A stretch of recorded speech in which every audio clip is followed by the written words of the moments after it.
Hi friends, welcome to home moment Chitra. நேற்று சொன்ன நான் ஊருக்கு போகிறேன்னு அந்த விளாக் தான் அது. போகிறப்ப குட்டி குட்டி ஸ்டால்ஸ் எல்லாம் போட்டு வச்சுருந்தாங்க. கிட்டேயே நாளைக்கு ஃபெஸ்டிவலுக்கு மாடு கட்டி வச்சுருந்தாங்க. வீட்டுக்கு போனோடனே நானும் பாப்பாவும் கொஞ்ச நேரம் கிரிக்கெட் விளையாண்டோம். நைட் ஆனவுடனே டிராயிங் பண்ணலாம், அது பண்ணலாம், இது பண்ணலாம், நோட்டை வச்சு கிரிக்கெட் இருந்தோம். அப்புறம் தூங்கி எழுந்திரிச்சு காலையில் நான் ரெடி ஆகிட்டு பக்கத்து வீட்டில் ஃப்ரெண்ட்ஸ் பிடிச்சேன்.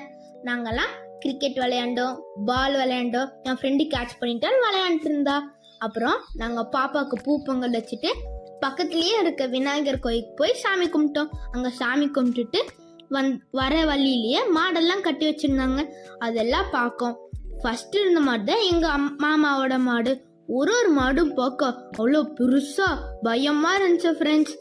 கொம்பெல்லாம் குண்டு குண்டுன்னு நல்லா நீளமாக ஷார்ப்பாக இருந்துச்சு ஃப்ரெண்ட்ஸ். இது எங்கள் அம்மா என்ன சொல்லிச்சுன்னா, நாளைக்கு தான் இது விளையாடுமாம்மா களத்தில். அப்புறம் நாங்கள் பார்த்துட்டு கொஞ்ச நேரம் நொண்டி விளையாண்டுட்டு இருந்தோம். நொண்டி விளையாண்டுருக்க கேப்பில் வீட்டில் இருக்க எல்லாரும் ஈவினிங் ஸ்டால் போட ப்ரிப்பரேஷன் பண்ணிட்டு இருந்தாங்க. ஓகே ஃப்ரெண்ட்ஸ், நாளைக்கோட விலாகில் ஈவினிங் என்னென்ன ஃபெஸ்டிவல் நடந்துச்சு, என்னென்ன கடை போட்டிருந்தாங்க, என்னென்ன டாய்ஸ் கடை போட்டிருந்தாங்கன்னு நாளைக்கோட விலாகில் பார்க்கலாம். பாய். நம்ம see you இன்னொரு விலாகில் பார்க்கலாம்.